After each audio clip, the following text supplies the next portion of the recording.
datang di Bertamu Berita untuk Kamu.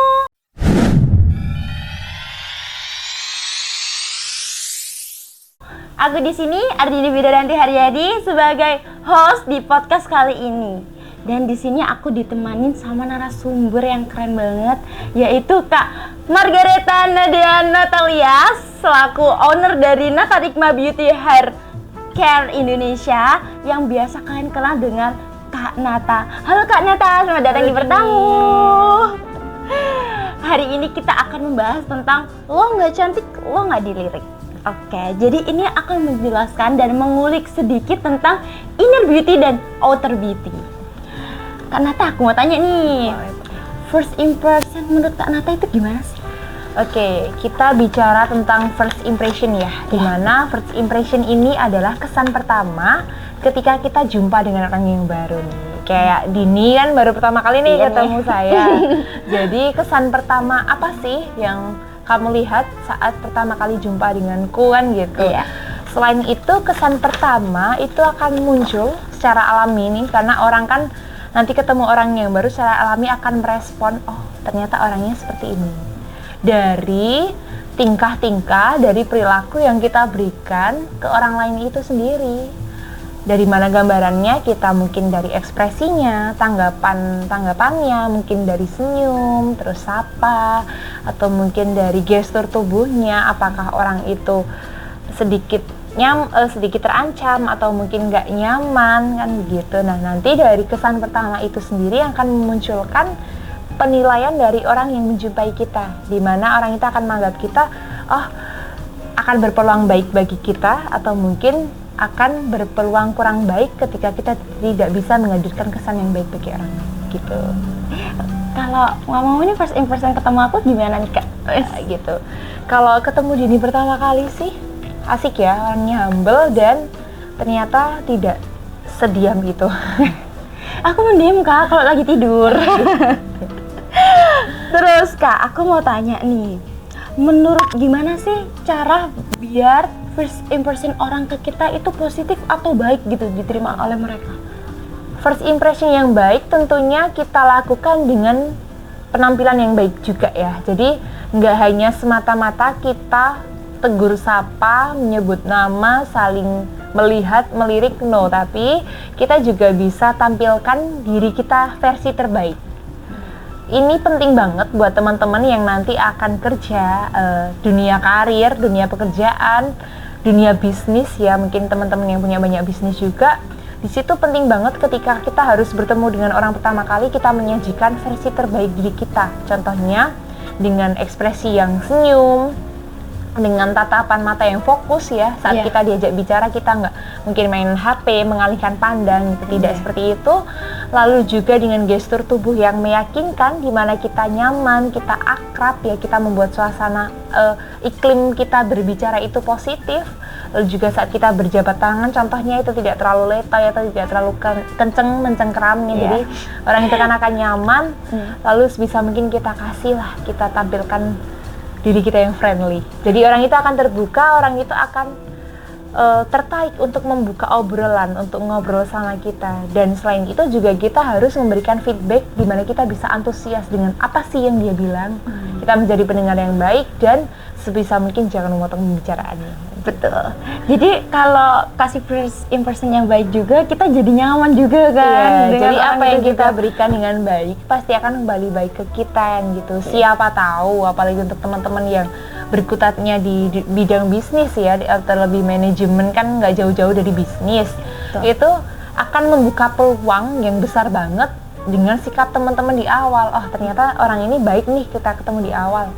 Berpotensi banget nih jadi tim kami kan gitu. Apalagi bagi mereka-mereka yang masih mencari kerja gitu. Terus Kak, kalau first impression kan biasanya itu juga melihat dari penampilan nih Kak ya. Biar penampilan kita menarik itu kita harus natural, harus kayak gimana. Dan menurut Kak Nata sendiri ini gimana sih Kak biar penampilan kita itu menarik?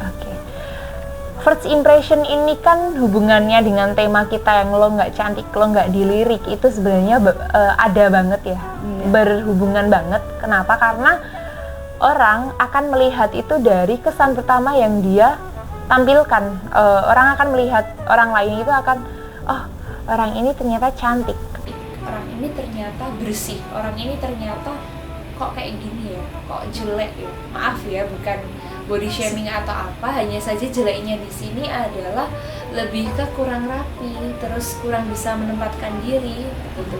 Jadi kembali lagi, agar first impression itu menarik, kita sesuaikan dengan apa yang kita hadiri, apa yang kita sedang lakukan.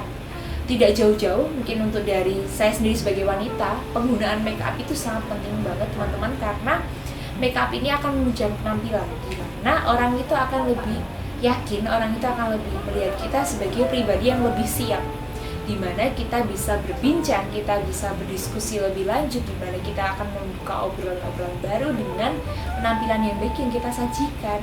Dan selain itu juga untuk penampilan yang baik atau menunjang first impression yang baik ini sendiri, kita bisa sajikan karakter-karakter kita yang terlihat dari sikap-sikap kita. Contohnya saat kita berbicara, kita gunakan bahasa-bahasa yang berbeda untuk sebaya kita, untuk yang lebih tua atau mungkin orang tua.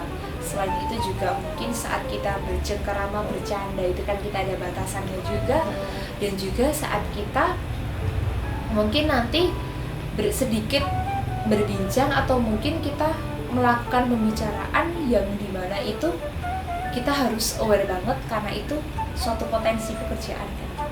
Tapi semua kecantikan itu tidak lepas juga dari inner beauty, dimana inner beauty ini harus dimiliki dan harus dikembangkan setiap orang. Bukan harus dimiliki ya, saya ralat, karena setiap orang itu pada ilmiahnya, alaminya, secara lahiriah itu punya yang namanya inner beauty.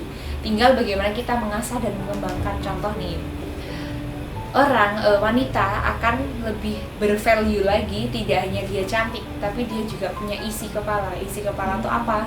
Wawasan, pola pikir, terus strateginya dia dalam berpengetahuan dan berwawasan, kurang lebihnya seperti itu. Tapi kalau tadi Nata kan bilang soal make up ya Kak. Kalau aku pribadi sebelumnya itu kayak bodo amat sama make up. Jadi kayak ya udah aku gini, dan kelamaan dengan berjalannya waktu terus mikir, oh ternyata make up juga dibutuhkan ya untuk nggak harus itu kita bilang natural itu make up nggak natural itu nggak semuanya gitu. Jadi ya emang kebutuhan sebagai wanita sendiri, make up itu juga penting. Iya, karena dulu saya pernah berpikiran seperti itu, dimana saya tidak perlu make up, tapi karena pekerjaan dan profesi saya menuntut demikian, jadi saya harus menggunakan make up itu untuk menunjang penampilan. Betul, biar tambah pede lagi juga ya Kak. Untuk meningkatkan percaya diri lah. Betul, kalau cantik kan jadi pede nih. Iya. Terus Kak, kalau kita sekarang bahas soal inner beauty, pasti ada outer, seperti yang saya sebutkan di awal tadi. Nah, kalau aku pribadi nih Kak ya, outer beauty rambut aku nih kurang bagus Kak. Jadi kayak rontok, ketombean, itu gimana ya Kak cara nanganinnya? Oke, outer beauty itu sendiri ada di fisik kita ya, terutama kayak wajah, body kita, atau mungkin raga kita ya, dari ujung rambut sampai ujung kuku kan gitu, ujung kaki. Lalu juga ada penampilan baju kita. Cuma yang karena sekarang yang disoroti adalah rambut. Rambut ini kenapa saya bilang saya menyoroti rambut, karena sampai hari ini saya belum menemukan filter di sosial media yang bisa mengubah tatanan rambut saya. Betul banget. Dan kelihatan rambut itu sehat. Sedangkan yang kita temui atau di dunia kita ini, di kesempatan kita ngobrol secara langsung, itu kan pasti akan memperhatikan selain wajah juga rambutnya juga. Jadi kita perlu merawat rambut. Perawatan rambut itu kita harus tunjang dengan produk-produk yang bagus sekaligus perawatan dengan benar. Jadi tidak hanya produknya yang bagus, tapi juga cara pemakaiannya yang benar. Kalau boleh tahu nih Kak, produk apa nih Kak yang rekomen buat rambut aku juga nih? Kalau untuk produk perawatan rambut ya, karena kita sedang bahas rambut, ini saya sendiri dulu sempat bingung mencari produk rambut apa yang pas untuk saya, dan berakhir saya bereksperimen, di mana saya sendiri ada membawa produk, ya ini ada Natarika. Ini guys. Nah, dulu ini hasil dari eksperimen saya ketika rambut saya ini susah banget diatur. Bukan rambut aja ya, tapi kulit kepala. Oleh karena itu yang saya bawa ke sini pertama kali adalah Natarikma Hair Tonic. Jadi hair tonicnya kita ada produk hair vitamin, ada hair mask dan juga hair mist. Cuma yang saya bawa ke sini ada hair tonicnya karena hair tonic ini satu langkah awal perawatan rambut mulai dari kulit kepala. Jadi mulai dari keramasnya saya benerin nih, pola keramas yang bener, terus pola mengeringkan rambut, tidak terlalu banyak menggunakan alat kimia kayak hair dryer atau mungkin catokan kan gitu ya, kan sering banget nih. Dan untuk menghindari itu semuanya, jadi kita perlu pakai stimulus rambut atau nutrisi rambut yang sangat dibutuhkan kulit kepala. Salah satunya Natarikma. Kan kita tadi bahas hair tonic Natarikma ini Kak. Keunggulan Natarikma sendiri itu apa Kak? Kalau dibilang keunggulan, kita ambil bahan formula kandungan utamanya dulu dari Pisum sativum, PA peptide, di mana Pisum sativum ini diekstraksi dari protein nabati kedelai atau kacang-kacangan. Salah satu bahan ini masih tergolong baru digunakan di kecantikan di Indonesia. Jadi saya memilih ambil water base ya, bahan air, agar mudah diterima dan diserap semua kulit kepala. Kalau bahannya minyak, takutnya nanti ada yang kulit sensitif atau apa. Kalau air pasti saya bisa berani kasih tanggung jawab, bisa diserap untuk semua jenis kulit. Hanya saja penggunaannya yang berbeda. Mungkin kalau untuk kulit sensitif bisa pakai kapas dulu nih, baru di tap-tap, atau mungkin tidak langsung disemprot gitu. Tapi untuk manfaatnya, untuk fungsinya, dari uji klinis yang telah kita lakukan, terbukti sudah menyuburkan rambut, mengurangi ketombe dan rambut rontok, sioris kulit kepala, mungkin yang punya sioris, dan juga kutu rambut nih. Bagi yang punya kutu rambut, ternyata dari uji klinis kita bisa hilang. Tapi tentunya dengan perawatan yang teratur dan yang benar. Tadi kita kan sebutin tuh dari biji-bijian kedelai, dan ini baru masuk di dunia kecantikan nih dengan dasar base yang kayak gitu. Jadi ini termasuk inovasi buat kecantikan satu langkah lebih maju juga ini Kak. Inovasi baru ya Kak ya. Dari R&D dan farmasinya kita memang mengatakan demikian. Jadi kemarin saya juga disarankan yang begitu. Oke, langsung saya ambillah formulasi itu untuk menciptakan produk-produk perawatan yang rambut yang lebih baik lagi dan lebih bisa digunakan untuk semua orang. Terus Kak, kan ini aku pasti kayaknya membutuhkan ini deh Kak, dengan gejala rambut aku rontok dan teman-teman yang nonton punya gejala yang sama, pasti juga membutuhkan produk ini Kak. Kalau boleh tahu gimana nih Cak cara ngorder produk Natarikma? Cara ordernya gampang sih. Kita ada platformnya di sosial media, ada di Instagram, ada Natarikma Haircare Indonesia. Bisa juga di follow di sana. Nanti harganya satu botol ini Rp108.000. Jadi kalau mau yang diskon atau lebih murah, bisa beli lewat Hima Manajemen Unipa SBY, karena dari Hima sendiri saat ini sedang ada penugasan mata kuliah perilaku konsumen, di mana teman-teman akan menjualkan produk dan menilai respon terhadap perilaku dari pembelian Natarikma Hair Tonic ini sendiri dengan harga yang lebih murah Rp88.000. Jadi diskon tuh lumayan kan, Rp20.000 diskon. Yang mau beli langsung ke Hima Manajemen Unipa aja. Langsung aja ya guys, IG-nya HMJ_Manajemen Unipa Surabaya. Langsung order di situ. Diskonnya yang dikasih Kak Nata besar banget. Dari 100 berapa tadi Kak? Rp108.000 menjadi 88.000. Udah langsung gas, langsung order di Manajemen Unipa Surabaya. Oke Kak, langsung kita kembali lagi ke Inner Beauty Kak. Aku mau tanya sama Kak Nata, Inner Beauty seperti apa nih Kak yang bisa dicontoh oleh mahasiswa-mahasiswa atau Gen Z yang ada di sana? Beauty yang bisa jadi contoh itu lebih ke nggak contoh sih, tapi lebih kita bisa kembangkan sama-sama. Dimana menurut saya sendiri ada 4 inner beauty yang bisa kita kembangkan dari sejak saat ini ya, sejak dini, sejak umur kita tahu. Ada open minded, ada pola pikir, ada berwawasan dan berpengetahuan yang luas, dan sekaligus ada attitude. Jadi keempat inner beauty ini bisa dikembangkan mulai dari apa yang kita bisa dan mulai apa yang kita suka.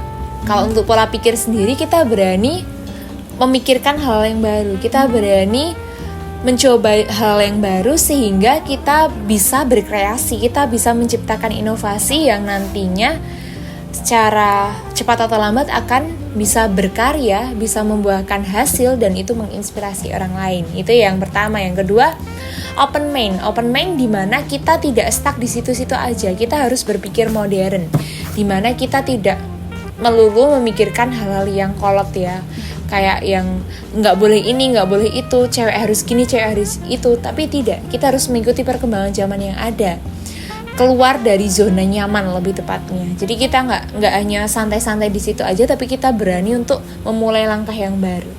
Lalu ada juga berwawasan dan berpengetahuan yang luas. Jadi yang kita dalami tidak hanya bidang kita aja. Soft skill itu juga kita harus olah. Nggak hanya mungkin kalau dari manajemen, nggak hanya mungkin strategi pemasarannya gimana, tapi strategi gimana caranya kita bisa menciptakan lapangan pekerjaan. Jadi kita tidak hanya menjadi pengikut, tapi kita bisa menciptakan leader-leader yang baik untuk di masa depan. Itu untuk yang berwawasan luas. Lalu untuk attitude. Nah, attitude ini penting banget karena kita hidup di lingkungan yang penuh dengan norma sosial, di mana setiap perilaku kita, tindak tanduknya kita itu diperhatikan. Jadi kita sebagai orang ya, sebagai manusia, kita harus bisa bertata krama, bisa berbicara dengan baik, bisa bersikap dan bergestur yang baik. Mungkin kalau ada orang yang baru bicara, jangan jangan menyilangkan tangan di depan dada, kan itu kesannya kayak nantang ya. Atau mungkin nanti kalau misalnya ada orang yang sedang berbicara, kita mendengarkan dan jangan memotong pembicaraannya. Lalu juga ada kita antusias, itu kita berantusias terhadap apa yang orang lain sampaikan ke kita. Selain itu juga sopan santun, ramah tamah, dan tata krama itu sangat diperlukan gitu. Jadi kayak percuma sih kamu cantik tapi perilakumu kurang baik. Iya. Jadi kalau cantik tok nggak bakal dilirik kalau tanpa inner beauty kan gitu. Iya, jadi betul. Cantik harus tetap diimbangi dengan inner beauty yang ada gitu. Ya kan. Terus Kak, kan tadi kita bahas soal inner beauty ke ranah cewek nih ya dari tadi ya kan. Ayo kita merembet dikit ke ranah cowok nih Kak. Cowok itu perlu juga nggak sih inner beauty Kak? Terus kalau emang perlu, gimana cara cowok mengeluarkan inner beauty mereka biar cewek-cewek tertarik nih? Okay. Kalau menurut saya sendiri ya, dari cowok itu kan ada yang namanya inner handsome ya. Kalau cewek kan beauty nih, kalau cowok kan inner handsome. Dimana handsome itu bisa menuai banyak makna. Nggak hanya sebatas atau serta-merta ketampanan aja. Zaman sekarang cewek tuh nggak cuma nyari yang tampan, tapi tampannya nggak nyari fisik, yang dicari juga tampan kepala dan tampan hati, dimana dia bisa memperlakukan orang lain dengan baik, dia bisa bertanggung jawab atas pekerjaan dan juga tugas-tugasnya, sekaligus bisa berusaha sebagaimana tugasnya dia sebagai seorang laki-laki. Jadi untuk bisa membuat wanita tertarik, menurut saya sih lebih ke usaha di mana dia itu bersungguh-sungguh terhadap atas apa yang dia pilih. Nggak melulu menjadi seorang yang tidak bisa menjadi pemimpin atau apa, karena kan laki-laki nantinya menjadi pemimpin kita. Betul, kan gitu.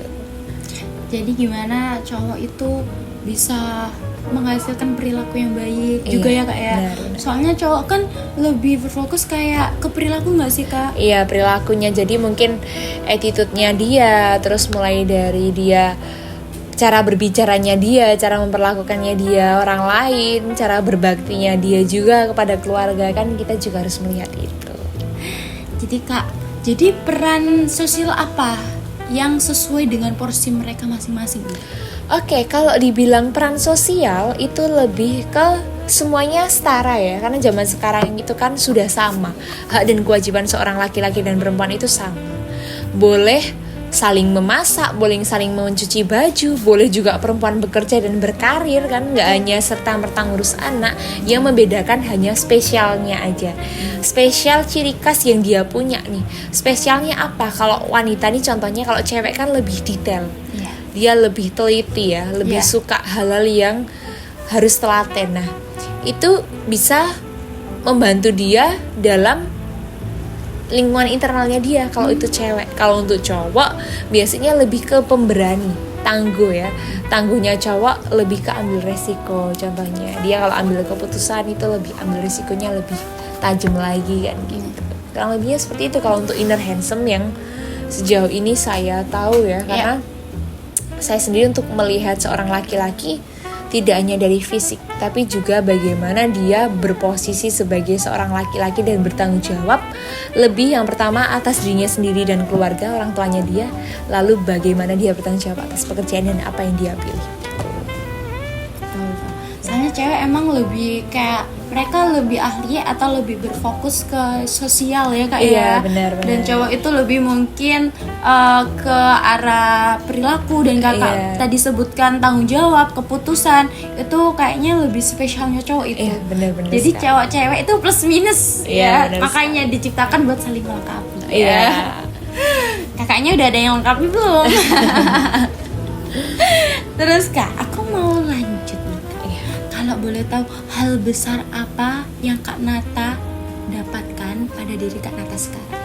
Kalau untuk hal besar, saya masih merasa belum ya, karena apa yang saya dapatkan hari ini masih jauh dibanding mereka yang sudah besar dan sudah spektakuler. Hanya saja saya berterima kasih dengan diri sendiri karena sudah sejauh ini melangkah dengan tangguh, dengan sesuai yang saya rencanakan. Saya orangnya perfeksionis, maklum ya, Capri kan perfeksionisnya tinggi dan dia harus terpaut dengan apa yang sudah dituliskan itu harus diwujudkan. Jadi saya sendiri lebih ke disiplin dengan apa yang sudah saya rencanakan.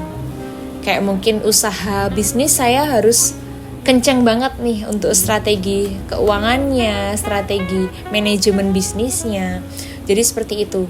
Untuk hal besar yang sudah saya dapat lebih banyak ke relasi ya. Karena relasi saya sejauh ini memang saya suka bercengkerama dengan orang lain, dalam artian saya tidak yang introvert, tapi memang saya punya bakat untuk supel. Jadi saya orangnya cerewet dan kebetulan ternyata itu membuka peluang bagus untuk saya bisa berkenalan dengan orang-orang yang baru, bertukar ide informasi sehingga bisa menambah pengetahuan dan wawasan saya sendiri. Untuk hal-hal yang ingin dicapai tentunya masih banyak. Jadi ya menurut saya sendiri ya untuk hal yang besar ya sudah saya raih, tapi saya harus lebih-lebih lagi. Tujuan utamanya apa? Hanya untuk membanggakan dan untuk bisa menantang diri sendiri, melakukan hal yang lebih baik lagi gitu. Tadi Kak Nata bilang kalau Kak Nata sendiri itu orang yang perfeksionis, terus kalau ada tujuan itu langsung harus dicapai. Nah, aku mau tanya di Kak Nata, buat Kak Nata nih, tips biar fokus dengan satu tujuan itu gimana sih Kak? Biar nggak mager atau lain sebagainya. Oke, untuk fokus untuk tidak mager, yang pertama kita harus tahu timelinenya kita. Kita harus bikin target nih. Minggu ini kita harus apa, hari besok kita harus apa, lusa harus apa. Itu timeline. Untuk yang fokus lain, misal nih, karena kan kita hidup tidak lepas dari beberapa hujatan. Bukan hujatan sih ya, komentar-komentar orang yang kadang itu meragukan dan menjatuhkan kepercayaan diri kita. Ini Betul yang banget. banyak dialami oleh anak-anak zaman sekarang kan gitu. Iya. Tips dari saya cukup menutup dua telinga dengan dua tangan. Karena yang kita punya kan dua tangan nih. Nah, kita tutup aja. Karena kita nggak mungkin bisa nutup semua komentar-komentar orang di luar sana. Yang bisa kita tutup telinga kita untuk sudah fokus, kita tekun dan kita khusyuk dengan tujuan kita. Tentunya dengan diimbangi doa dan juga kepribadian kita yang baik.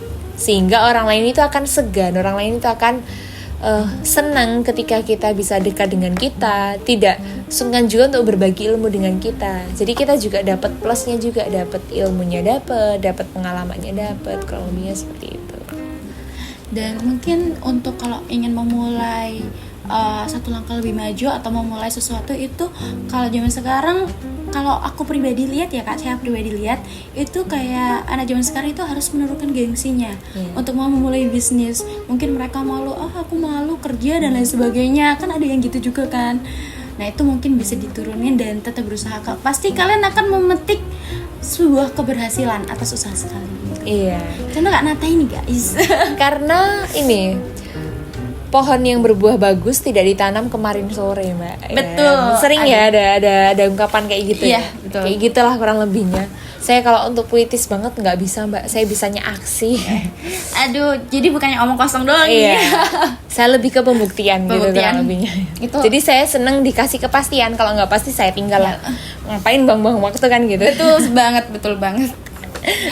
Oke Kak, terus aku mau tanya lagi sama Kak Nata. Banyak tanya ya, nggak apa-apa ya? Pesan buat Gen Z Kak. Untuk Gen Z di luaran sana ya, yang pertama, kalau untuk semangat udah pasti ya, itu namanya pesan utama, semangat, harus selalu tekun, disiplin, rajin. Tapi yang lebih penting itulah adalah kepribadian kita yang kita siapkan. Terlebih itu tadi, kita topik first impression ini sangat-sangat menjadi bekal bagi kita dalam memasuki dunia atau lapangan kerja, atau mungkin relasi baru dengan orang yang baru, yang siapa tahu dengan relasi kita yang baru ini kita bisa menciptakan peluang kita dalam karir, dalam usaha, dalam pertemanan. Kan kita nggak tahu nih. Oleh sebab itu kita jadikan diri kita itu lebih siap lagi. Lebih siap dalam artian penampilan kita bagusin. Bukan melulu barang branded, mewah atau enggak. Tapi kita setidaknya bisa berpenampilan dengan bersih, rapi, dan pantas. Pantas itu dalam artian kita tidak perlu secara melulu menggunakan barang-barang yang tidak berguna. Jadi kita harus bisa menggunakan apa yang kita sesuaikan saat kita perlu dalam agenda itu. Jadi tidak perlu kita banyak membeli barang-barang yang tidak berguna, atau mungkin berlebihan dalam berpenampilan, kan begitu. Itu sih kurang lebihnya. Itu tadi pesan dari Kak Nata nih guys. Oke, aku jadi mau kasih kesimpulannya dari pembicaraan kita yang sangat panjang, jauh banget dari awal sampai akhir. Jadi soal pembahasan inner beauty tidak semuanya bertuju pada kecantikan muka dan lain sebagainya. Soalnya kalau kita cantik, kita juga harus disupport dengan open minded, cara berpikir yang bagus, berperilaku yang bagus. Itu sangat dipentingkan juga. Jadi cantik aja itu gak cukup. Betul Kak Nata?